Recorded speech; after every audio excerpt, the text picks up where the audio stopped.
Speeding. Speeding. Speeding. 5, 4, 3, 2, 1. The world is changing faster than ever.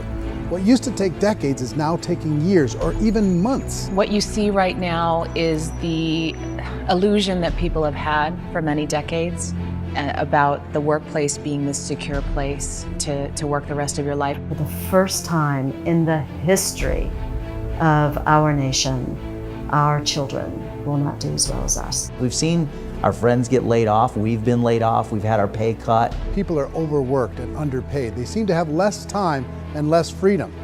They live under constant pressure. This is going to be forced. And so even if your employer loves you, they may have to cut you. There's something wrong that on Monday morning, the heart attack rate increases by 35%. Technology is accelerating, job security is declining. It just doesn't seem like the old models of making a living are as reliable as they used to be. Every aspect of our lives, there's a better way out there, but we're still doing it the old way. We live in the greatest country on the planet, and there are a lot of people sitting around complaining and being cynical. Like everyone's whining about this old model, and I'm like, why don't you leave it? Look at all this over here. Look at all this opportunity. Since so much of our lives revolve around our work and the way we make our living, many people are thinking there just has to be a better way. The biggest challenge facing our world today is not making money, is what are we going to do with all the displaced, unemployed people? People are afraid that they're going to make the wrong decision. People are afraid of the unknown. People are afraid that maybe I don't have the skills. Hey, sports fans, industrial age is over. It's dead. It's dying. That's why going to school to get a job is an obsolete idea. A steady paycheck is an industrial age idea.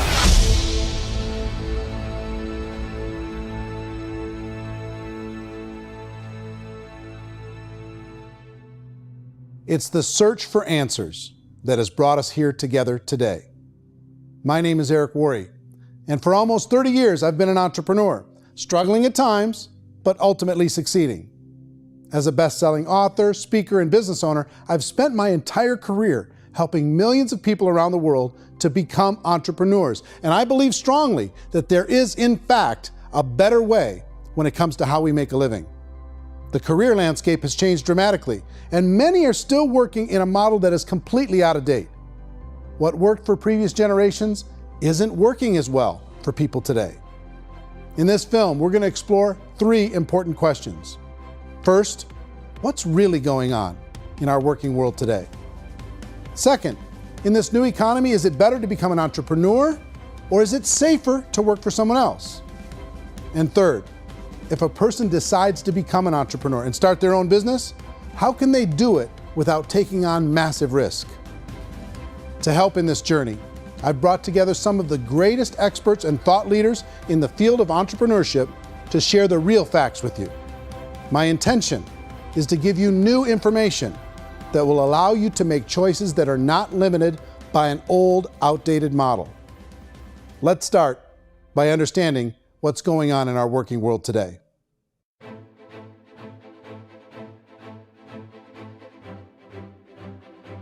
Let's look at unemployment. 30–40% of the people are honestly not working, but would be working. What our government does is if you haven't found a job in 6 months, we don't call you unemployed. We pretend you dropped out of the labor force. I've often said that unemployment, particularly structural unemployment, that's unemployment due to technological changes, is the first sign of economic growth. Think of it, 10 people live on an island. They go out every day and fish. One day, new technology shows up. A missionary brings them a net. Now, using the net, one pilots the boat, one throws the net. 2 fishermen can do all the work 10 used to. That's a 500% increase in productivity, 2 doing the work of 10, in one day. You don't have to learn a lot to learn how to throw a net instead of throw a fishing line. The island's got a big problem, 80% unemployment. But the island still has all the wealth of the fish because the 2 people produce as much fish as 10 did. Now, of course, looking back in history, these changes used to take thousands of years. And during that time, we went into farming and transportation. Some of us became doctors and some teachers and lawyers, and we developed all these new professions and new manufacturing jobs. Today, these changes are occurring literally in one day when a new technological advance occurs, and we don't have the social structures to deal with it or to retrain the unemployed people. So one of the things that I think is interesting as I travel across the country and really travel around the world is the way that we work and the way we get paid for work is changing pretty dramatically. On a global basis, everything is being turned upside down because of the rapidly advancing technologies. They are eliminating many jobs, and we have been left with many people not prepared for the jobs that exist. A lot of demand in public companies was to squeeze out all the fat and to get just as much margin as we possibly could, and fat equals humans. So this idea of job security and information age is so obsolete, but it's still taught inside our school system, and that's where the problem starts. There's no financial education in school system, and people are still trained to be employees to work for that paycheck. This is a chart on the middle class. What's happening in the middle class, those that went to school, their incomes have been coming down for years. And parents still say to their kids, go to school, get a job. Now what happens to all those middle class people who are dropping off the ends of the chart? Well, they become what's called working poor. And this is what happens to working poor. But they say poverty is ending. Well, poverty may be ending, but working poverty is going up. And this is food stamp usage.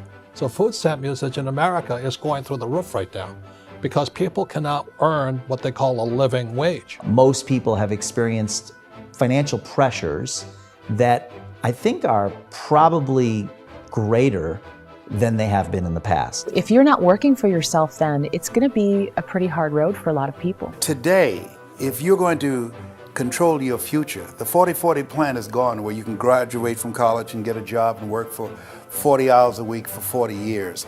That day is gone. So some of these charts actually tell you what's going on.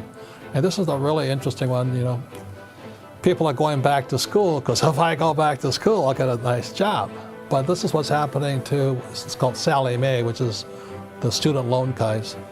Student loan is going through the roof. It's now over $1 trillion, and student loan debt is worse than credit card debt. So when people stopped using credit card, the government got people into student loan debt. And the problem with student loan debt is you can never be forgiven. See, with credit card debt, you can declare bankruptcy and all's forgiven. But student loan debt, you can declare bankruptcy, you still owe it. It's the worst of all debt. But this is the next picture. Look at this chart here. This is what's happening to wages of college graduates. It's going down. So you go to college, you rack up all this debt, but you earn less money. Now, that's not that intelligent. Average person who's been working a lifetime in America today is ending their lifetime at 65 with about $41,000 in assets. They earned just enough to survive. I think in the United States we have something like 17 trillion in debt. That's just the federal government debt. We got another 2 in municipal and in other, let's call it almost 20 trillion government. We've got 40 trillion in private debt. That comes up to close to 60 trillion.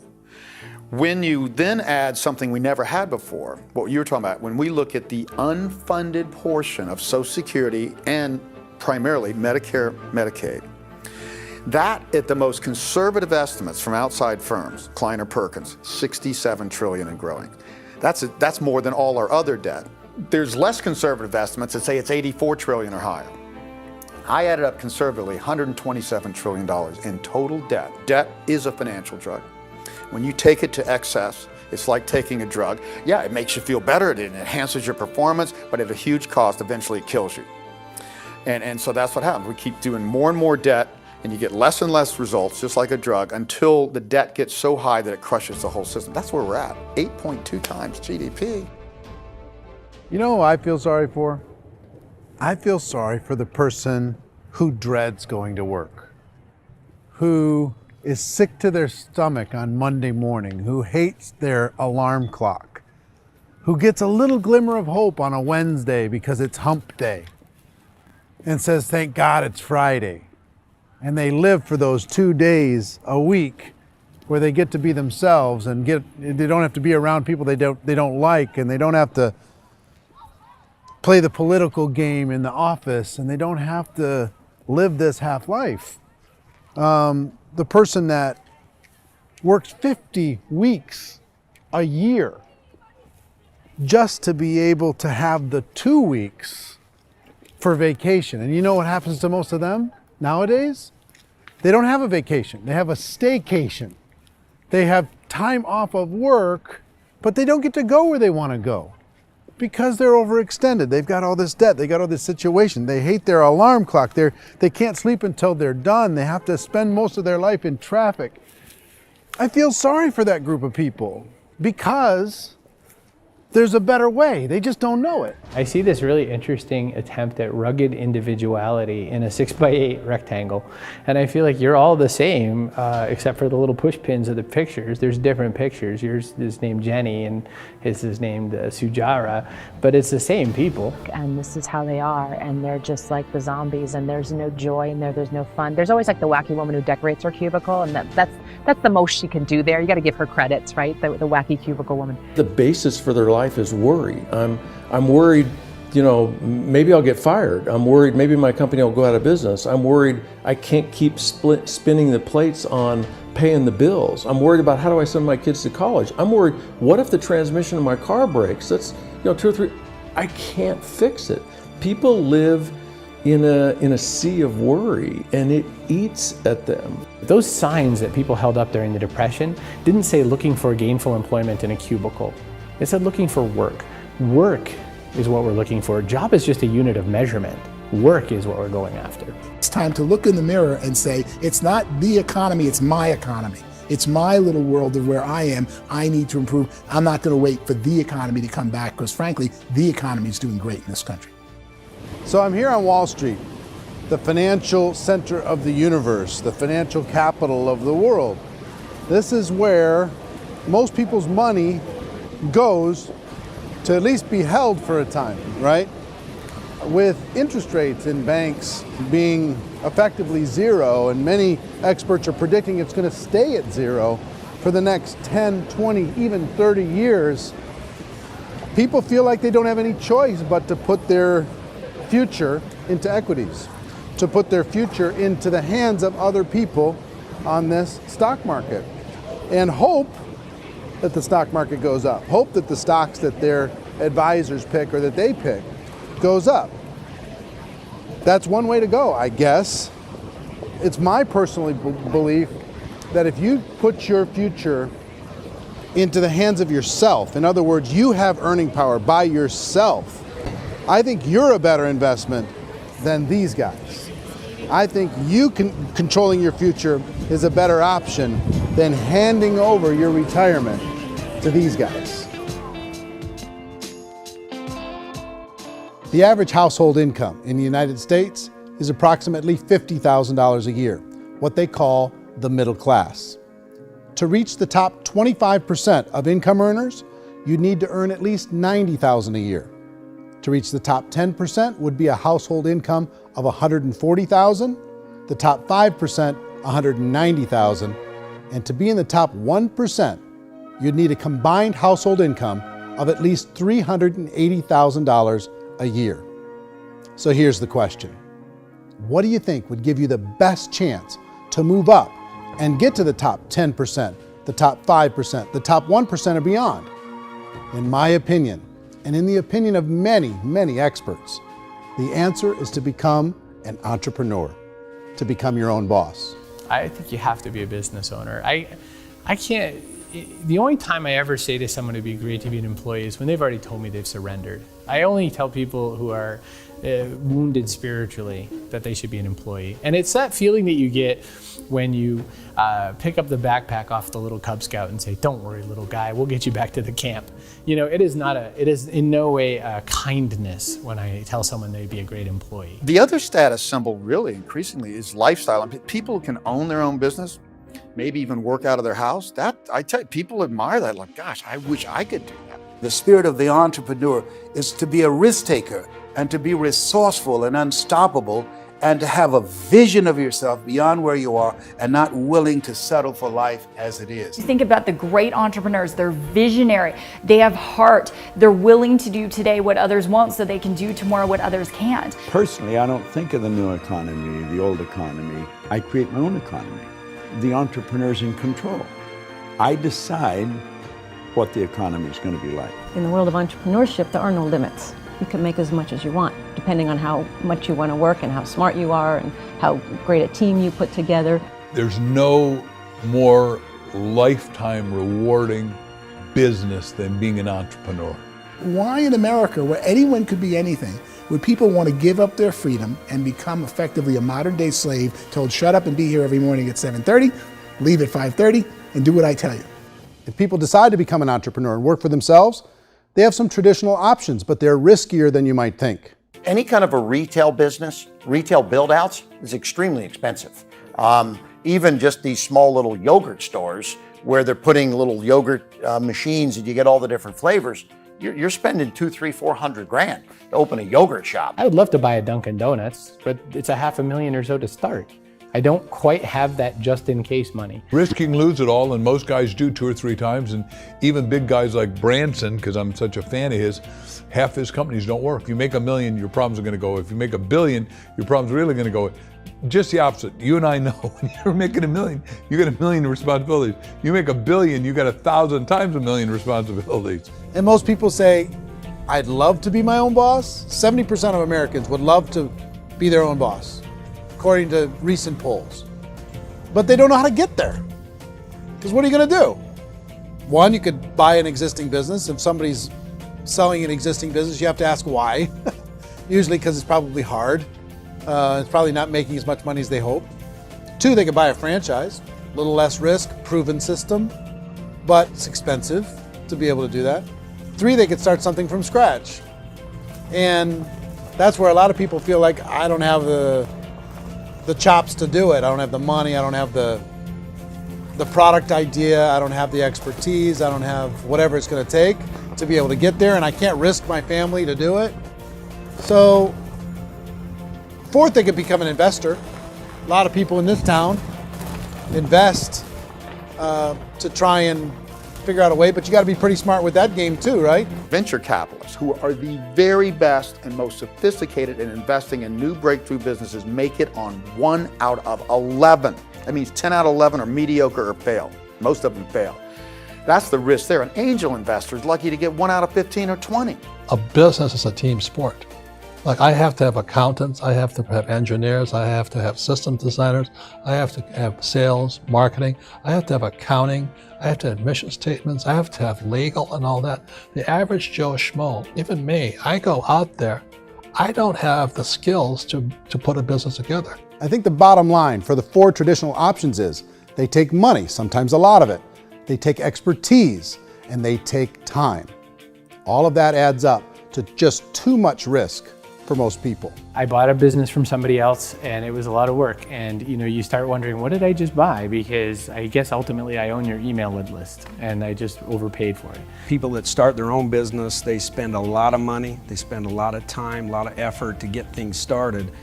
And the more you invest on the upfront, the harder you typically work at it. Well, I can tell you what the success rate is of a restaurant. What is it? They're crazy enough. About 90% of them fail. About 90%, in how quickly? Year less. Wow. And if we're talking non-franchise, we're talking franchise, Sure. That's totally different. Yeah. But our students aren't getting franchise restaurants. You got to invest the big money. Exactly. And with someone like McDonald's, you've had to work with the company for a long period of time, really know the To even have a business. chance at investing $1 million. Have a chance, and it's a slim chance. What if there was a way that you had all the proven aspects, the comfort aspects, and you could still control your own life?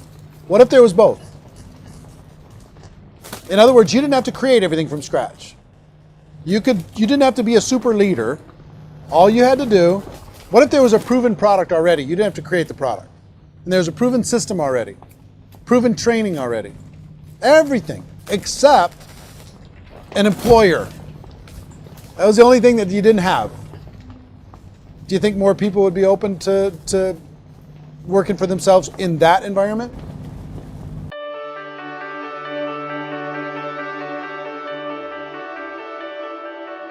In our search for a better way to make a living, we've come to the conclusion that becoming an entrepreneur is actually safer than being an employee. And through our look at the entrepreneurial options, one particular path kept coming up from expert after expert. And I think most people will find it surprising because it's certainly a non-traditional business model. That model is for people to start their own business and become an entrepreneur through the creation of a network marketing business. Some people call it direct selling because the product is being sold directly from the manufacturer to the end consumer, cutting out the middlemen. Other people call it multi-level marketing, or MLM, because there are multiple levels of commissions paid.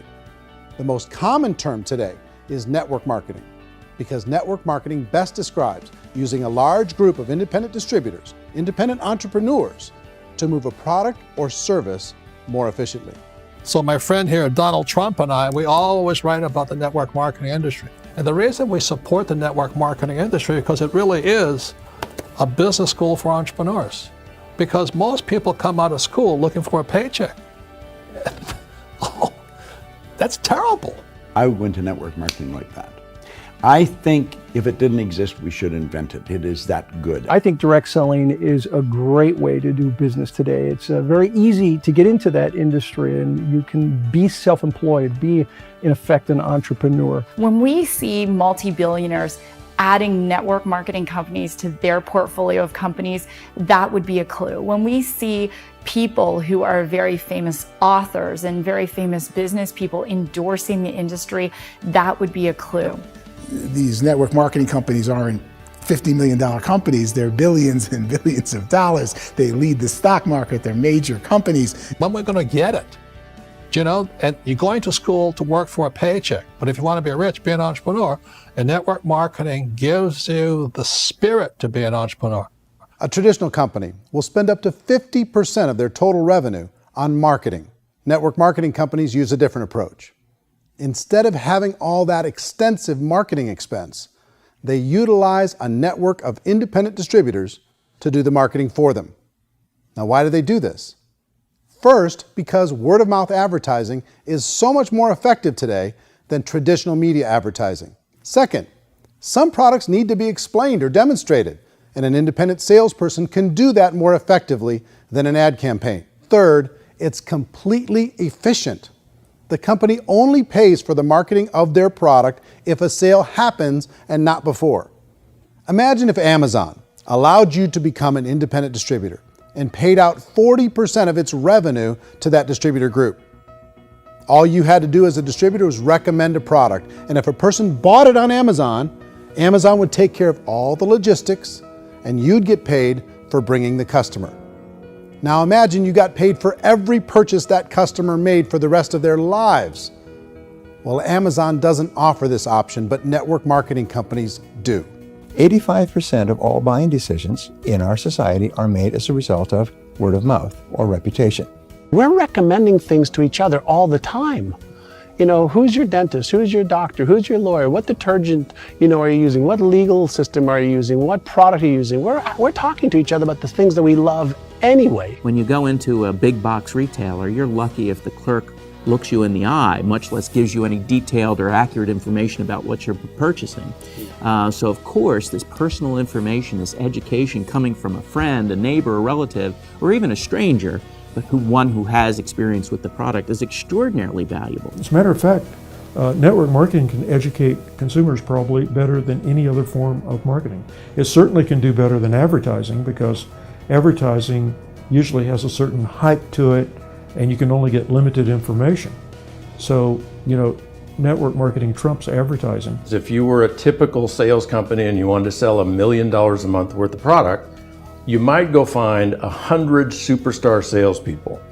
The quota would be $10,000 a month.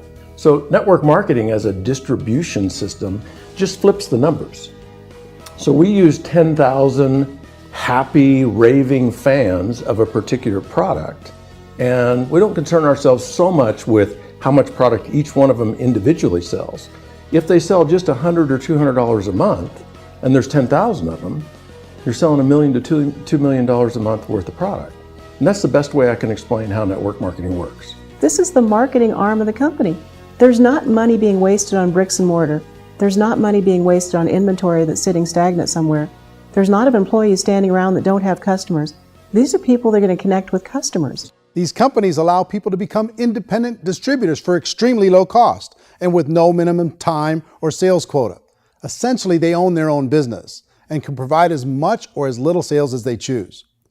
In other words, the distributor gets all the benefits of traditional business ownership without the risk. The advantage of network marketing is the ease of entry, the low risk, and the low startup cost, because almost everything else has very high risk. You can get in for a minimal investment. You're buying into a system that's already been proven, products or services that have been proven to work. The keys to network marketing is providing an opportunity for the masses to get involved, providing an opportunity for the average person who doesn't have the resources to start their own business. All of this so far is fairly straightforward, but network marketing offers another benefit, and it's this benefit that makes it so interesting for entrepreneurs. Network marketing allows a distributor to build their own network of other distributors and then compensates them on the sales created by that entire group. Direct selling is, at its base, very simple. It's the sale of a product or service to an individual on a face-to-face, one-on-one basis, just the way we're talking right now. But there's an important element as well, and that's the offering in conjunction with that sale of product, the offering of an opportunity for someone to make something of themselves. No matter what your social status is, no matter what language that you speak, I mean, look how many unbelievable people are becoming successful that speak every kind of language out there. What an awesome gift to give the world. Instead of having to work your way up in a system and prove that you could be a sales manager, they just decided everybody can be a sales manager. Everybody gets to build a sales team from day one. And so what that brought into the system of growth as a direct selling company is the concept of compounding or geometric progression.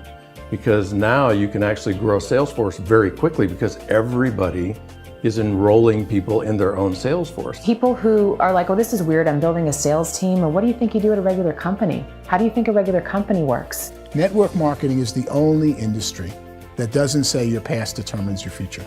It looks at your past and says, okay, now what can we train you to do so you can have a great future?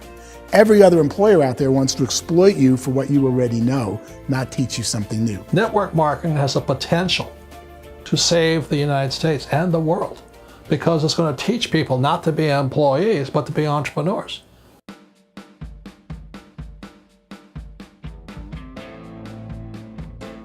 According to the Direct Selling Association, if you add up all the network marketing companies around the world, they combine to do over $178 billion a year in retail sales.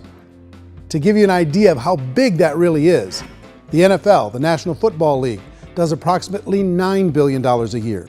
The music industry does a little more than $16 billion a year, and the movie industry does about $80 billion a year. Using a conservative average, network marketing companies pay their distributors about 40% of that $178 billion in the form of commissions, which adds up to more than $71 billion a year. That's almost $6 billion a month. It's almost $200 million in commissions every single day. So it's certainly working, and people are making serious money in network marketing. With the growth of the direct selling industry over the last 10, 15, 20 years, we've seen a broader understanding of the channel. We have seen more and more people getting involved in the business, so our penetration in the marketplace has increased, and thus the understanding in the marketplace of who we are has increased. And we've seen non-direct selling companies look at the direct selling model and say, something's going on there. People are making money, companies are being profitable, individuals are being motivated, product is being delivered to market. Maybe we should explore this. Some people think only the people at the top make money. Well, let's take a look at that as well. In the network marketing profession, there are roughly 500 people in the world who earn over $1 million a year. If you round that number up to $2 million a year, that adds up to about $1 billion a year. That takes the $71 billion paid out each year down to $70 billion. So where does the rest of the money go? The vast majority goes to part-time people making anywhere from a few $100s a month to many thousands of dollars a month. It goes to people who choose to make it a full-time career move and earning even more than that. Every day, people are using the money they earn through network marketing to pay off debt, have more fun, and improve the quality of their lives. Everyone I know in network marketing has been doing that since the 50s. They go to work when they want to go to work. They stop working when they want to take time with their children to have a leisurely breakfast and discuss issues and drive them to school. They go back to work when they get home, wherever they're working out of. The biggest thing that I've seen is people that have become much happier in their life. MLM has probably made more millionaires of more people in more countries, and I've spoken to them in 67 countries than any other single form of business, starting from nothing. If they have a choice between working a job for the next 10 years or working a network marketing business for the next 10 years, the result of working the network marketing business will be better. A lot of people within the industry go on and make this a career and do extremely well at it. Network marketing has been nothing but good for everyone I know that's been involved with it because they did it seriously and they played full out and they've been very successful. It's been a constant barrage of success stories and people showing off stuff that they got as a result of it. How many people are involved? Approximately 16 million Americans and 96 million people around the world are currently participating in network marketing. And in a recent poll, 82% of those people report a good, very good, or excellent experience with network marketing. So people are happy.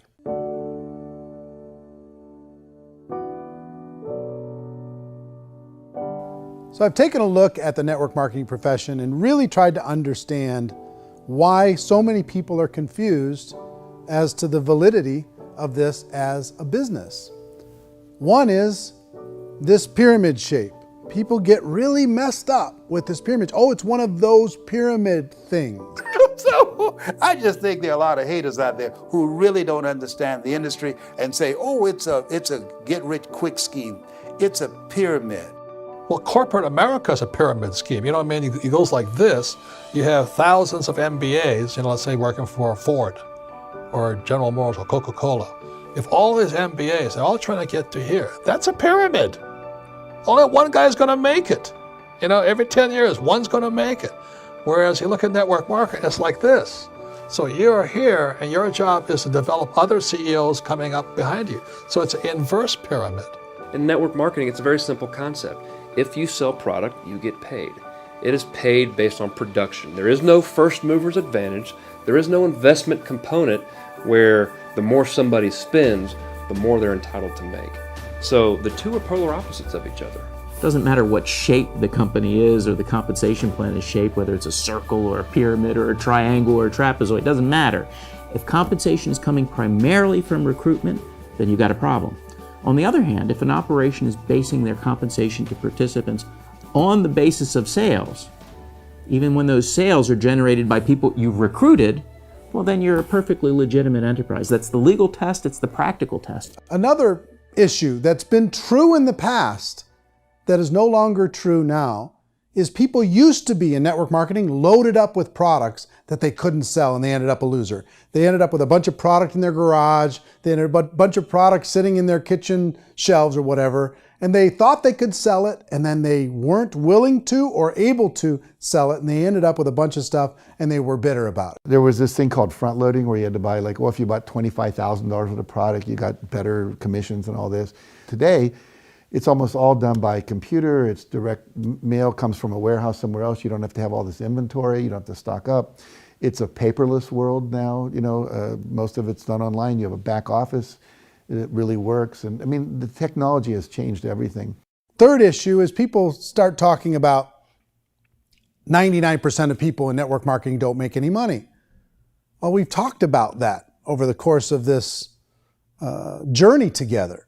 Almost $200 million a day is being paid out to network marketing distributors around the world. The naysayers, the people who say that it doesn't work, are usually the ones who just don't know how to make it work for themselves. And so they're giving you an opinion, and I tell people, don't confuse people's opinions with expertise, because opinions are free. And don't confuse sincerity with the truth, because people can be sincerely wrong. But here's the reality inside of network marketing. The vast majority of people that get involved in network marketing just become customers, and they get involved to be able to purchase product at a lower price. If you take Costco as an example, if a person goes into Costco and gets a membership to Costco so they can get a lower price on the product, we don't call that person a loser because they have a bunch of product that they walked out with with a smile on their face. Yet when some people want to take a look at network marketing, they say, well, those people, they're just using the product and they aren't earning an income, so they must be a loser. They're not a loser, they're a happy customer. That's the vast majority of people that are involved in network marketing. Now, a smaller percentage of those people decide to go build a business. They earn $300 a month, $500 a month, $1,000, $2,000. That's the bulk of earnings in network marketing. And then there's the few that really decide to take it serious, really decide to build a large network, really work to make that network very, very productive. And those people make huge amounts of money and there's no cap. What I do as an outside economist, just somebody looking at this industry like any other industry I speak in and say, look, what's the realities of this? 1% do incredibly well. 10% generate some additional income at pretty low risk and effort, that's not, and 90% of people roughly end up customers. One thing that I think is real when it comes to people's perceptions about network marketing is people put this, and distributors, I think, involved in network marketing have some responsibility for this. They have sometimes unrealistic claims about the product or about the income. Most people who become distributors, they want the money, they want to be successful, but they don't have the skills. They don't know what to do. And when people don't know what to do and they're in a new business, they're scared. And when they're scared, they panic and desperation kind of sets in. So they think everyone they talk to has to get in. So if I talk to you and you say, well, no, I don't have time to do that, they're like, no, I need you. You have to do this or I won't be successful. So I start clawing on you. I start that desperation. So then I start making claims about the product, which are not appropriate, probably not even true. Or I start saying, oh, let me show you how you can make all this money and you don't have to do anything, Eric. And so you just totally misrepresent the opportunity, and you're clingy with people because you think you need everybody to be successful, and you don't. You know, one of the messages that I try to deliver most forcefully to companies as well as salespeople in direct selling is that you don't have to overpromise. The reality is in network marketing, there's a lot of hard work involved. There's a lot of effort. You're going to have to develop yourself. It's a business like anything else. It's going to take some time, but in my opinion, it's better.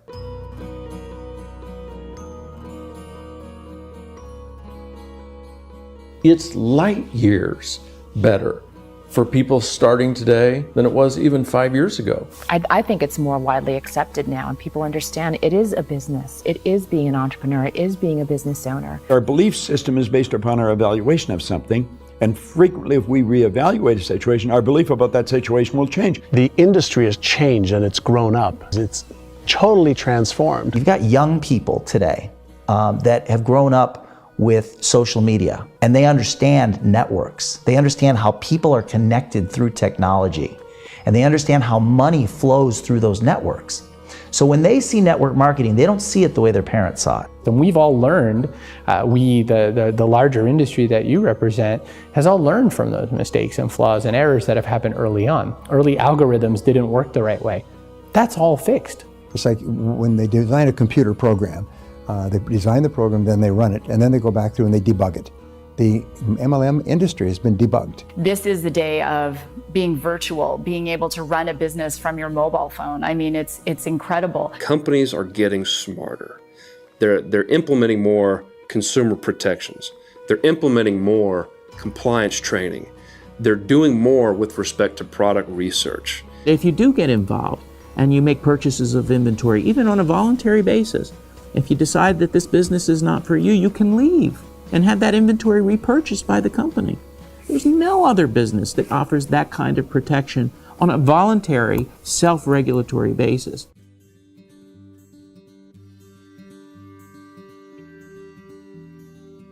If you decide to look further into a network marketing business in order to generate more cash flow for your family, I would recommend reviewing the following 4 elements.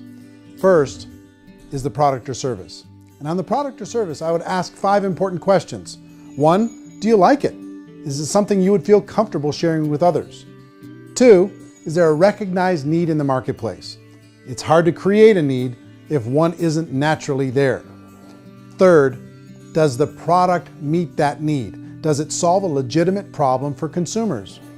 And 4th, is it priced to sell? Can it compete in the marketplace? And fifth, is it priced for profit? Is there enough margin for the company and the distributor to be able to generate income for the long term?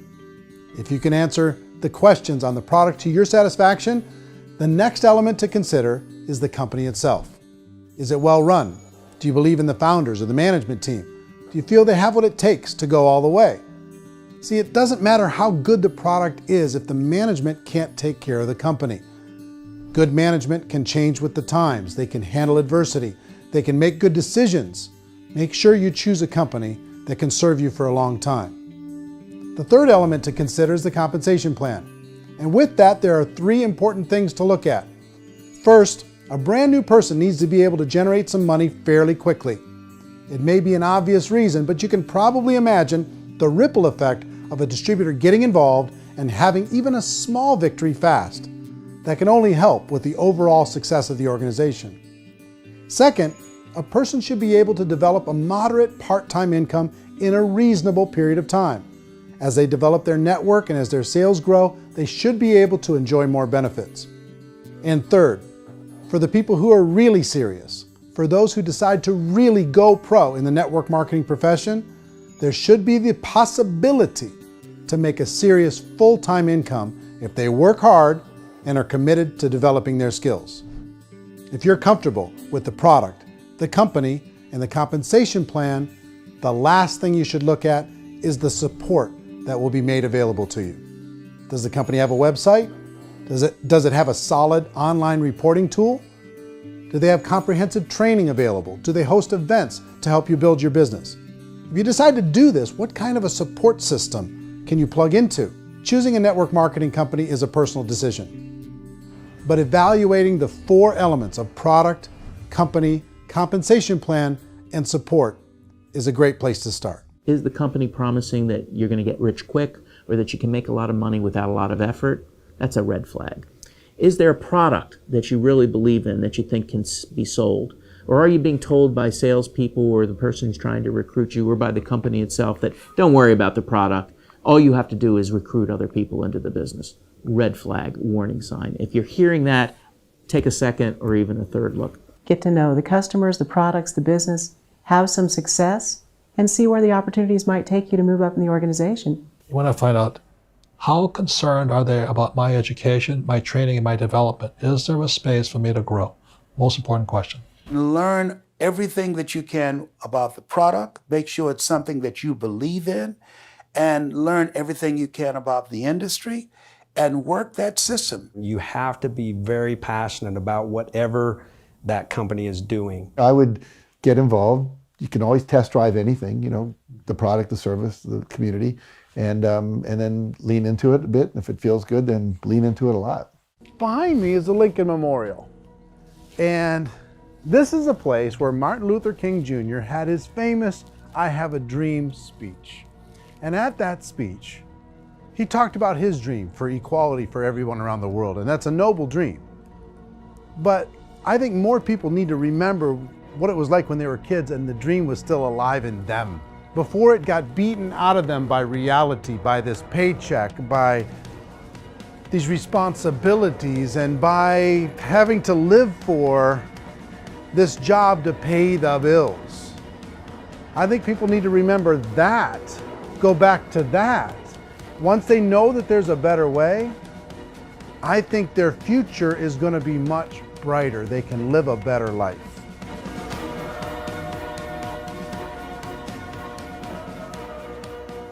So if you're considering getting involved in a network marketing company, let me offer you just a few pieces of advice. First, network marketing isn't perfect. It's emotional, it's challenging. Like any entrepreneurial venture, it can have its up days and its down days. But if you have an entrepreneurial bone in your body, it's just better. Second, if you're gonna do it, decide to be professional. Decide to go pro. It's better to do that than just be this amateur sticking your toe in the water. Third, as any professional, you're gonna have to learn some new skills. And I promise you, inside of the network marketing profession, they're not too difficult to learn. Fourth, like anything worthwhile, it's gonna take some time. Don't expect that you're going to get to the finish line right out of the gate. And fifth, it's worth it. It's worth it to be able to take charge of your life again. It's worth it to be able to control your own financial situation. It's worth it for the people you're going to be able to spend time with. It's worth it for the things you're going to be able to see and the experiences you're going to be able to experience. It's worth it for the causes you're going to be able to contribute to, the lives you're going to be able to touch, the customers you're going to be able to help, the friendships you're going to be able to develop. I promise you, it's worth it. Remember, most people are searching for answers just like you are. But I do have to tell you the catch to network marketing. If there is a catch, if you want to understand this from an emotional point of view, people say, well, it sounds too good to be true. It's not, it's hard work. But here's the catch. Most people still don't understand it. So you're going to have to endure the loss of social esteem from ignorant people. The uneducated will think less of you. Now, if you can handle that, you're on your way. If that's going to destroy you, you know what? Entrepreneurship in general probably isn't in your future. If you can face that catch, you can become unstoppable. I want everyone to really contemplate this if they're not in network marketing. You're in a job, you probably have a mortgage, you have rent, you have debt, whatever's going on. You're in a prison. You work just hard enough to keep them from firing you, and they pay you just enough to keep you from quitting. Come on! I've been there, done that, and bought that t-shirt. In network marketing, if you run into failure, it's really just a homework lesson for yourself. There's no one to blame. You really have no excuse not to be successful. You just don't. People don't want to hear that, but there's so much available to you. If you want to be a good network marketer, be a student to the people above you, be a fellow traveler to the people on the same level, and be a teacher to those below, and know when it's appropriate to do which. People who are not afraid of asking people to buy things, or not afraid of persuading people with a chance they may say no, these people own the future. Nothing happens until something moves. So you got to go move, you got to go do something, or nothing's going to change in your life. In the beginning, you're going to do a lot of things that you don't get paid for. But as you go down the road, you get paid for a lot of things that you don't do. And your job is rehabilitate the spirit, the entrepreneur spirit in all of us. Get it back. Either give it a strong yes or a strong no, but no wishy-washy, dilly-dally stuff in the middle. There's dreams and there are nightmares, but I believe that the biggest nightmare of all is when you don't pursue your dream. You're going to see some monumental growth in this profession. It's an exciting, exciting time to be involved with the network marketing profession. The next 10 years, I see just exponential growth. When that tipping point comes, it's not a matter of asking somebody, have you ever heard about network marketing? You're really asking them, which company are you building your wealth in? We are here to fix the world, to improve relationships with other people, to improve other lives. And the real reward comes as an entrepreneur in any level from teaching somebody something and watching them soar. There is no greater reward.